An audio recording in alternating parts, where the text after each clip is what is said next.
విజయనగర సామ్రాజ్యాధినేత సర్వ సైన్యాధ్యక్షుడు శ్రీకృష్ణదేవరాయల జయంతి సందర్భంగా పులివెందుల పట్టణంలోని పాత పంచాయతీ కార్యాలయం వద్ద గల శ్రీకృష్ణదేవరాయల విగ్రహానికి కడప పార్లమెంటు సభ్యులు వైఎస్ అవినాష్ రెడ్డి బుధవారం ఉదయం పూలమాల వేసి ఘనంగా నివాళులు అర్పించారు. ఈ సందర్భంగా ఎంపీ అవినాష్ రెడ్డి మాట్లాడుతూ శ్రీకృష్ణదేవరాయల పరిపాలన ఈనాటి నాయకులకు, పాలకులకు స్ఫూర్తిదాయకం.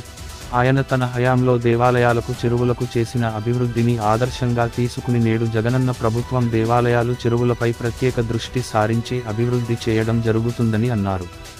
అనంతరం భట్టరుశెట్టి పద్మారావు రాయలు రచించిన అఖిల భారత బలిజ కాపు కళాకారులు, క్రీడాకారులు అనే పుస్తకాన్ని ఆవిష్కరించారు.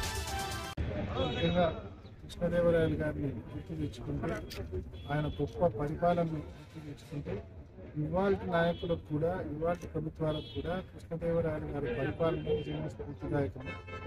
ఆయన హయాంలో మరి ఆలయాలకు సంబంధించిన జరిగిన అభివృద్ధి అయితేనేమి, ఆయన హయాంలో ఇరిగేషన్కి సంబంధించి, చెరువులకు సంబంధించి జరిగిన అభివృద్ధి అయితేనేమి, నిజంగా ఏ ప్రభుత్వాలు ఉన్నా కూడా తప్పకుండా కృష్ణదేవరాయలు గారి పరిపాలనను స్ఫూర్తిగా తీసుకొని ముందుకు తీసుకెళ్లవలసిన అవసరం ఉంది.